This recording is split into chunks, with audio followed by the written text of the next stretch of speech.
185-mile-per-hour winds, millions without power, entire cities underwater. That was Hurricane Irma. On September 10th, 2017, Hurricane Irma slammed into the Florida Keys as a Category 4 storm after a 2-week rampage across the Caribbean.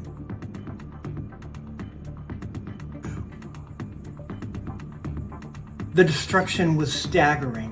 134 lives lost, more than 2/3 of the state of Florida in the dark, thousands of homes and businesses destroyed, hundreds of thousands forced to move into shelters.